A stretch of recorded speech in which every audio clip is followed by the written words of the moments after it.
সহিহ বুখারীর 6243 নম্বর হাদিসটা বলবো, বাকি সাথে সাথে আমার একটা আবদার, যদি পারেন হাদিসের বিষয়বস্তুটা আপনারা এই কাগজে লেখা, যারা কলেজ ভার্সিটির ছাত্র আছেন, জেনারেল ছাত্র আছেন, মাদ্রাসার ছাত্র যারা আছেন, সবাই আপনারা লেখা অঙ্কের সূত্রগুলা যেখানে টানায় রাখেন, এই পাশে নবীর এই হাদিসটাও টানায় রাখবেন। ইনশাল্লাহ দেখবেন প্রতিদিন একবার দুইবার করে হাদিসটা দেখবেন, গুনাহ ছেড়ে দেওয়া আস্তে আস্তে সহজ হয়ে যাবে। এটা আপনাদের কাছে আবদার, এইভাবে টানায় রাখবেন। সহিহ বুখারী 6243 নম্বর হাদিস। قال رسول الله صلى الله عليه وسلم, নবীজি বলেন, আল আইনানি তাজনিয়ান ফাজিনাহুমা আন-নাজরু। নবীজি বলেন, দুই চোখ জিনা করে, দুই চোখের জিনা হলো দেখা। দুই চোখ জিনা করে, দুই চোখের জিনা হলো দেখা। নাটক সিনেমা যখন দেখতে মন চাইবে, নবীর এই হাদিসটার দিকে একবার তাকাবেন। তাকানোর পর দেখবেন আল্লাহ নবী কেমন যেন আপনাকে বলছে, উম্মত, আমি নবী তোমাকে বলে গেলাম, তুমি এখন মোবাইলে যা করবা এটা তোমার চোখের জিনা হবে।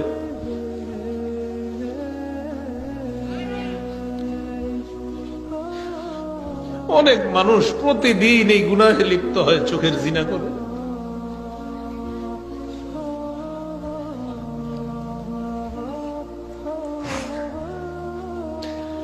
রাসূল বলছেন, দুই চোখের জিনা হলো দেখা।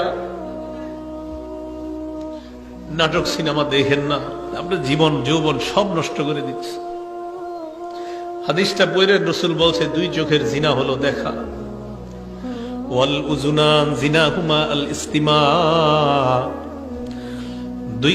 দুই কানের জিনা হলো শ্রবণ করা। একটু বড় মোবাইলে আপনি ঘন্টার পর ঘন্টা যার সাথে কথা বলবেন, আপনার নবী বলছে, ডাক দে, উম্মত, আমি নবী বলে গেলাম, তুমি এখন মোবাইলে যা করবা এটা তোমার কানের জিনা হবে।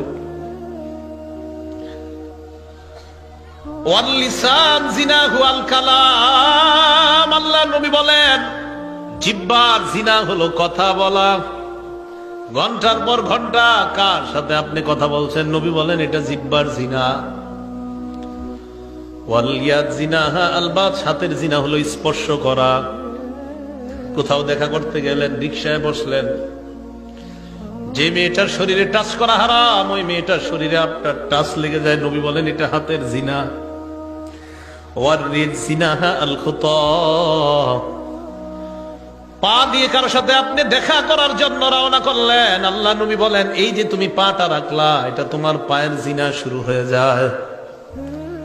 তো নবীজি বলেন, আল আইনানি তাজনিয়ান। দুই চোখ জিনা করে, দুই চোখের জিনা হলো দেখা। ওয়াল উযুনান জিনাহুমা আল ইস্তিমা। দুই কানের জিনা হলো শ্রবণ করা। ওয়াল লিসান জিনাহুল কালাম। জিহ্বার জিনা হলো কথা বলা। ওয়াল ইয়াদ জিনাহা আল বাত। হাতের জিনা হলো স্পর্শ করা। ওয়ার রিজলু জিনাহা আল খুতা। পায়ের জিনা হলো হেঁটে যাওয়া। ওয়াল কলবু ইয়াতামান্না ওয়া ইয়াশতাহি। কি বলে দেখেন, অন্তর কল্পনা করে, এটা কলবের জিনা। আপনি কল্পনা করছেন, না জানি দেখতে কেমন, এটা কলবের জিনা। আপনার জীবনে অনেক দাম, আপনাদের জীবনের, আমাদের জীবনটার অনেক দাম, আমাদের এই জীবনের অনেক দাম। এটা নষ্ট করে দিয়েন না। কিয়ামতের ময়দানে 5 প্রশ্ন করার আগে আপনার 2 পা নড়বে না। দ্বিতীয় প্রশ্নটাই হবে, তুমি যৌবন কোন কাজে কাটাইছো। দ্বিতীয় প্রশ্নটা, যৌবন কোন কাজে কাটাইছো। দ্বিতীয় প্রশ্ন, যৌবন কোন কাজে কাটাইছো। দ্বিতীয় প্রশ্ন, যৌবন কোন কাজে কাটাইছো। দ্বিতীয় প্রশ্ন, যৌবন তুমি কোন কাজে কাটাইছো, এটা দ্বিতীয় প্রশ্ন। একটা পাও নড়বে না। পরের হিসাব কি দিবেন? 5 প্রশ্নের পরের গুলা কখন দিবেন? দ্বিতীয় প্রশ্নে তো আমরা এই যুগে যারা আছি সবাই মনে আটকায় যাবো দ্বিতীয় প্রশ্নে। রাসূলুল্লাহ সাল্লাল্লাহু আলাইহি সাল্লাম বলেন, ওয়াল কলবু ইয়াতামান্না ওয়া ইয়াশতাহি। অন্তর কল্পনা করে। ওয়াল ফারজু ইউসাদ্দিকু যালিকা আও ইউকাযযিবু। লজ্জাস্থান এটাকে বাস্তবায়ন করে। নাউযুবিল্লাহ। লজ্জাস্থান এক পর্যায়ে বাস্তব জিনায় লিপ্ত হয়ে যায়। আল্লাহ আমাদের সকলকে হেফাজত করেন, আমিন। যুব সমাজের মাহফিল কথাগুলা তাই বললাম, আমরা এটা থেকে বাঁচতে হবে। আল্লাহ আমাদেরকে হেফাজত করেন।